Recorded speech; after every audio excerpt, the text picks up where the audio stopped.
You are about to witness Nazmiye's life, a journey into the silences hidden behind seemingly ordinary village life, the screams no one hears, and the darkness concealed for years. Every morning, the north winds of the Black Sea carried the same story over the village of Kavakli. It was as if the wind, passing through the village from behind the mountains, carried with it invisible whispers, unheard screams, and secrets that had remained unsaid for years. From the outside, Kavakli was an ordinary Black Sea village, people working in the fields, laundry hanging in front of stone houses, small markets set up early in the morning. But the true face of this village was revealed not in the morning light, but when the fog descended. The morning fog was so thick that it covered the village streets, and people took cautious steps. Every foggy morning, just like the story we will tell today, gave the feeling that something was being hidden. Everyone knew each other in Kavakli, but knowing was definitely not the same thing. Here, knowing meant knowing where someone was born, who they married, what mistakes they made in their childhood. But there was one thing that no one ever knew for sure: the truth. The people of this village believed that some things should be whispered. The moment a sentence was spoken aloud, its weight suddenly multiplied, and there was no turning back. That's why no one in Kavakli ever made grand statements. But some secrets were so big that no one could speak them. No one could forget them. No one could escape them. The fog that hung over the village was not just a weather phenomenon. That fog symbolized the sins that had accumulated over the years, the silenced screams, and the darkness that everyone knew but no one could talk about. And right in the middle of this darkness, there was a woman, Nazmiye. Her story would become the biggest secret of Kavakli village, talked about for years. But this secret would result not only in the death of a woman, but also in the destruction of a family, the shame of a village, and the exposure of human souls buried in darkness. For everyone who didn't know what lay behind Kavakli's fog, it was just a village. But those who lived within that fog kept the truth, which was much more painful, hidden for years. This story was born from that fog, and every time the fog descended, it was as if the village was saying, "I haven't forgotten those days." So who was at the center of this darkness? Who fell into this silence and disappeared? The answer will emerge when we step through the door of the Çam family. In the village of Kavaklu, there was one name that everyone respected, but also feared: Adli Çam. He was not just the head of a family in this village. He was the representative of an era, a tradition, and a reign of terror. Even when mentioning his name, the villagers lowered their voices, saying, "May God spare anyone from his wrath." The Çam family was large, a quiet mother named Ayla, and 7 children. But within this crowd, the strongest voice always belonged to Ali Yashar. Inside the house, his word was unquestioned. Even his gaze was considered an order. For years, no one in this house had spoken loudly. No one had asked why. Because in this house, even asking was a crime in itself. For Ali Yashar, authority was not just an attitude. It was a shadow that permeated every corner of the house. Ayla was a quiet woman, her face etched with the weariness of years. She always stood with her head bowed beside her husband, remaining silent so that the order would not be disrupted. Perhaps this silence was a method of survival, or perhaps it was a battle she had lost years ago. The children were also bound to their father with the same respect, or perhaps the same fear. Ali Yashar always decided who would speak in the house and when, and who would remain silent and when. But over time, this authority turned into pressure rather than respect. The walls of the house bore witness not to a family's happiness, but to a darkness growing inside. And one day a new voice, a new breath, a new woman would enter the midst of this darkness, Nazmiye. But Nazmiye's arrival at this house would not be just a bride's arrival. It would set off a chain reaction of secrets hidden in this house. Now let's see Nazmiye take her first step into that house in her wedding dress. When Nazmiye stepped through the Çam family's door in her wedding dress, the silence of the village seemed to fill her ears all at once. The tulle of her dress brushed her ankles, and her pure white veil fluttered slightly in the wind. The women of the family lined up at the door to greet her, but their smiles were more calculating than warm. But the real gaze came from the darkest corner of the house, her father-in-law, Ali Yashar. At that moment, Nazmiye felt a gaze so powerful she could feel it even under her veil. This gaze was not that of a man sizing up a new bride. This gaze silently declared who would rule the house, what was expected of whom, and what rules applied in this house. When she stepped inside, the house was bustling. Children were running around, women were preparing food, men were talking loudly in the garden. But even in this crowd, Nazmiye felt excluded. It was as if every corner of the house was watching her. Every gaze seemed to ask, "Will you be able to adapt to this house?" The atmosphere inside the house was heavy. It was not a bride's house celebration, but rather the beginning of a test. Ayla, her mother-in-law, quietly touched her shoulder, but this touch felt less like support and more like a warning. "Don't disrupt the order here." Nazmiye trembled inside. It was only the first day.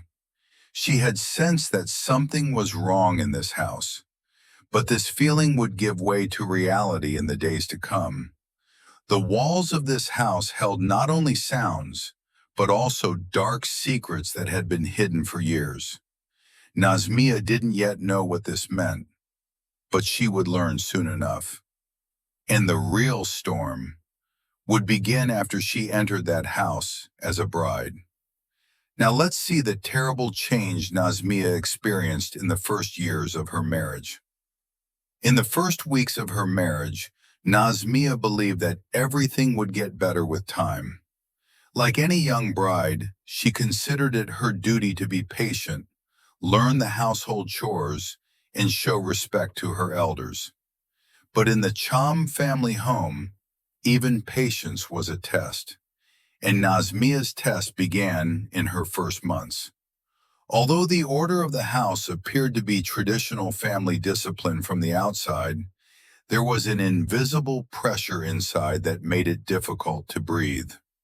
If a plate was cleared a little late, if a teacup clinked slightly, if there was a pinch too little salt in the food, Ali Yashar's voice would echo through the house like a heavy hammer. "Things aren't done this way in this house. Come here." These words were not just a warning. They were a daily reminder to Nazmiye of the hierarchy. Her place in this house was at the bottom. Even Ayla, Nazmiye's mother-in-law, who was expected to be her only female support, often remained silent. Standing with her head bowed beside her husband, Ayla, instead of supporting Nazmiye, continued to play the role she had learned over the years. Submit. Don't speak up. Get used to it. But getting used to it was never easy for Nazmiye. Even her pregnancy didn't give her a break. As her belly grew, so did her chores and responsibilities. She would often collapse on the floor with back pain, but she still wouldn't leave the work she had to get done. Because if she did, there were eyes watching her back. The worst part was the evenings. In the moments when the house fell silent, Nazmiye was filled with an uneasiness that was hard to explain. Doors opening and closing late at night, heavy footsteps in the hallway. Something inside Nazmiye had started whispering, "You're not safe here." But that whisper would soon turn into a scream. Now the darkness of the story deepens, because the real danger awaiting Nazmiye was far more terrifying than the pressure inside the house. During the early years of her marriage, Nazmiye was trying to get used to the pressure inside the house, while outside a completely different danger was growing. Kavakli village was a place where every piece of news spread like wildfire, where every whisper quickly turned into a rumor. And one day the first sentence that no one could say openly, but everyone had heard emerged. Something is not right in the Cham family. No one knew who said it first or who passed it on, but these words settled over the village like a foggy morning. Women huddled at the fountain, whispering into each other's ears, while men avoided eye contact at the coffee house. Nazmiye had begun to notice. Some gazes were filled with pity, others with accusation. One day, her neighbor Emily noticed the fatigue on Nazmiye's face and asked, "Come on, are you okay? I've been hearing strange things lately." Nazmiye paused for a moment. It was as if she wanted to say something but decided not to. Then, with a bitter smile on her face, she said, "Everyone is talking about something, but no one knows the truth." But the real irony was this. The one who didn't know the truth was Nazmiye herself. She only sensed it, that something in the house was about to break, that the walls of the house were hiding a secret, and that this secret would determine her fate. Over time, the rumors in the village took on a darker tone. There are inappropriate relationships. Some boundaries have been crossed. There are strange things going on among the men of the house. But no one could say these words out loud, because at the heart of these rumors lay a dangerous truth.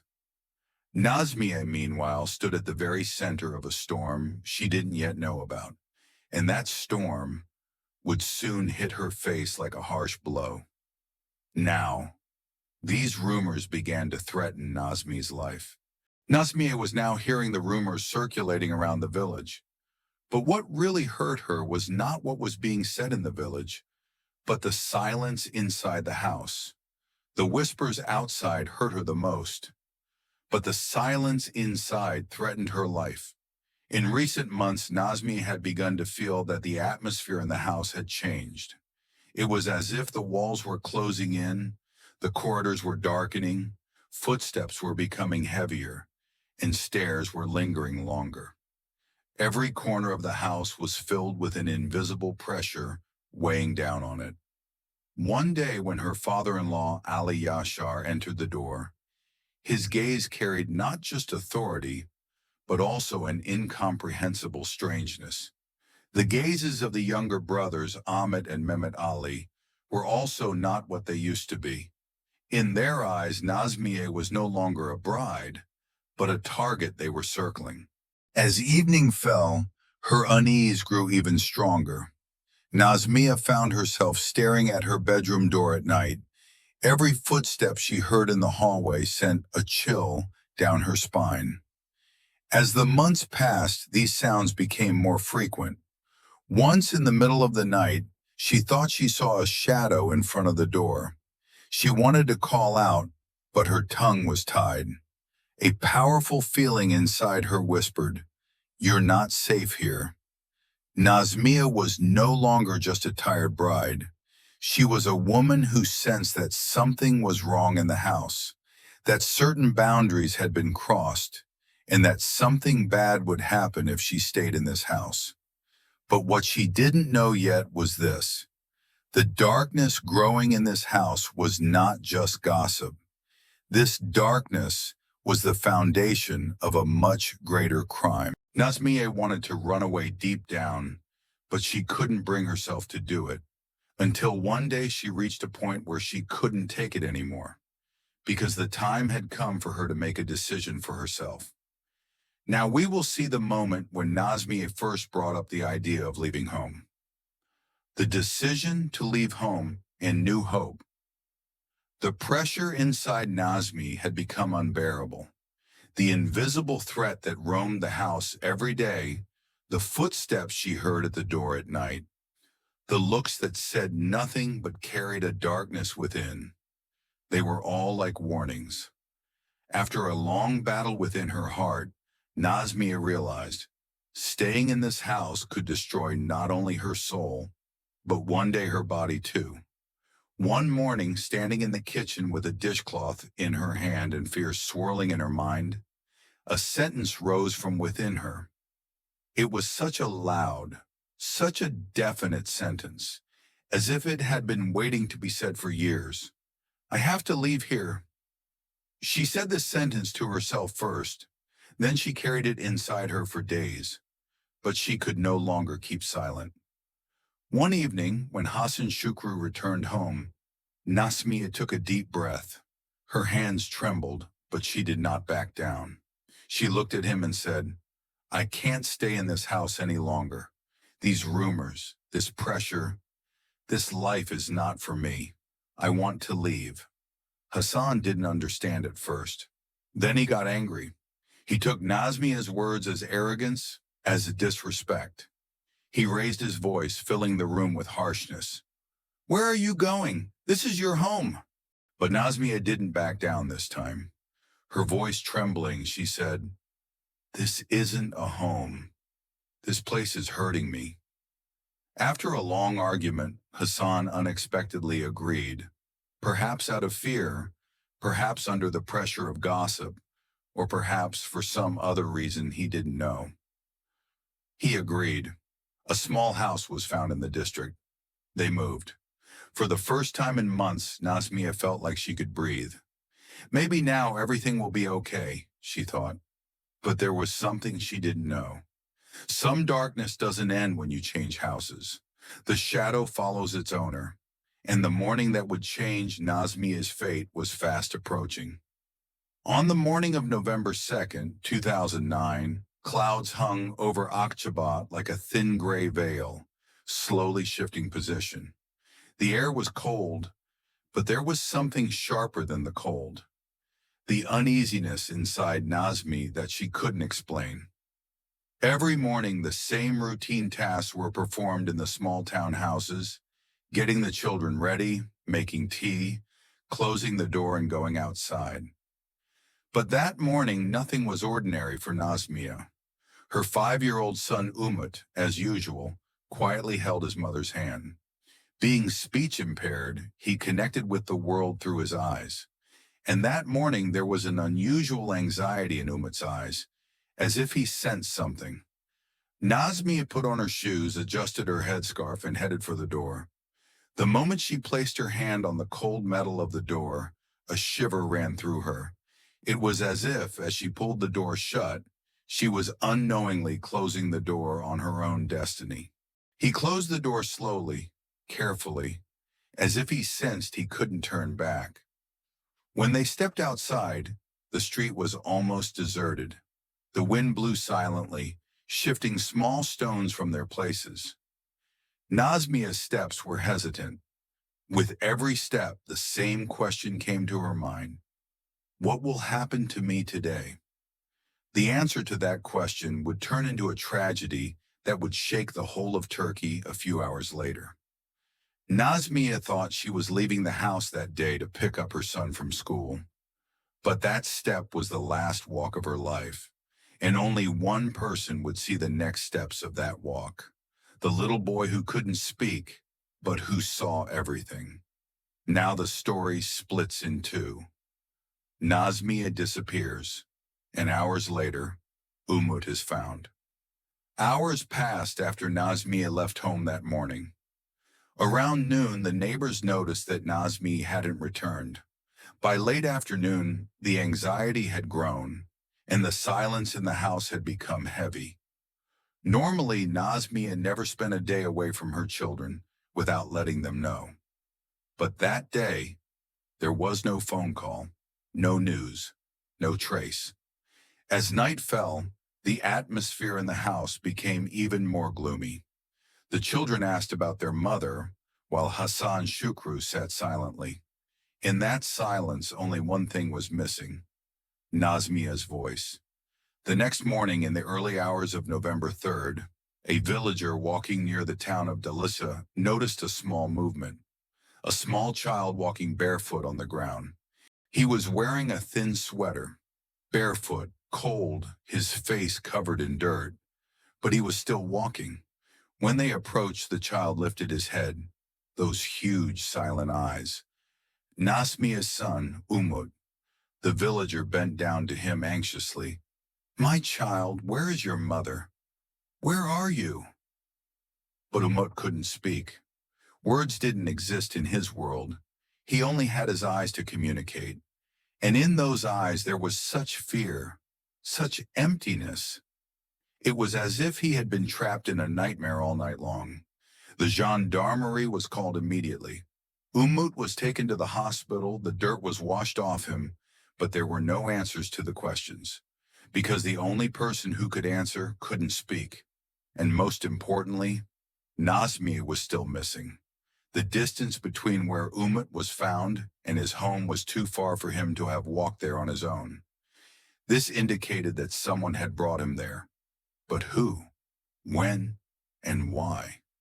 As these questions lingered, 5 days later, the Black Sea would reveal another secret. 5 long days had passed since Nazmiye disappeared. Everyone in the village was breathing under an invisible weight. Finding Umut was not a source of hope, but rather a harbinger of greater fear. Because Umut had appeared, but Nazmiye was gone. On the morning of November 7th, as fishermen in Vakfukabir were preparing their boats, a police officer on routine patrol saw something strange among the rocks under the bridge.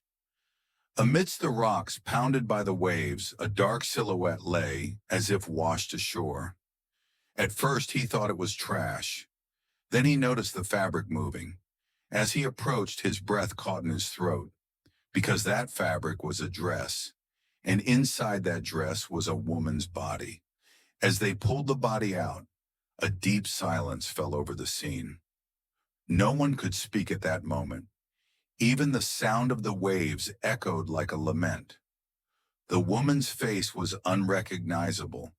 The sea had battered her body for days, crashing it against the rocks. But it soon became clear. That body belonged to Nazmiye Çam. The police's initial report suggested it could be a suicide. The bridge, the sea, it all seemed like a classic scenario. But those who knew Nazmiye almost unanimously said upon hearing this possibility, Nazmiye wouldn't commit suicide. She wouldn't leave her children. The truth would soon come out. The body was sent to the forensic medicine department for examination. And this examination would reveal not only what had happened to one woman, but also the darkness that an entire family had been hiding. Because the report from the forensic medicine department, all those rumors that had been whispered around the village for years would prove to be true. And Nazmiye's death was much more than an accident. When Nazmiye's lifeless body was sent to the coroner, everyone was waiting for some kind of explanation. Some in the village still said, it could be suicide. Others sensed that the incident was much darker, but couldn't say it out loud. Because in Kavakla, speaking the truth behind someone's death often meant making a new enemy. But when the forensic report arrived, no one could remain silent anymore. The findings in the report instantly eliminated all possibilities. Nazmiye had multiple bruises on her face and head, fractures in her skull, defensive wounds on her arms, and bruises on her body. These marks showed that she had first been beaten, then knocked unconscious, and then thrown into the sea. The experts wrote in the report, "This is not a suicide. This is definitely murder." This sentence had a bombshell effect in the village. Nazmiye's death was no longer considered a tragedy, but an act of savagery. After this report, the villagers began whispering. The question, who did it, began circulating at every door, every coffee house, every home. Some said the crime was again within the Çam family, while others were afraid to even mention the name upon hearing of the incident. But everyone knew that Nazmiye's death was no accident. This was the result of a dark plan that had been brewing for a long time. And whoever was behind this plan, it would soon come to light. Because with the arrival of the report, the police expanded their investigation, and the first arrest began. Now, we will see the chilling confessions that emerged during those arrests. Arrests and chilling confessions. After the forensic report was released, the investigation took on a whole new dimension. This was no longer a missing persons case, but a cold-blooded murder investigation. And the first address the suspicions turned to was clear: the Çam family. The police arrested 7 members of the family. The smell of tobacco permeating the walls of the police station, the fluorescent lights flickering in the corridor, and the heavy footsteps of the officers. All were signs of the great tension that was about to unfold. The first person to be questioned was Ali Yashar. The man who had been spreading fear in the village for years sat down across the table, the hardness in his eyes,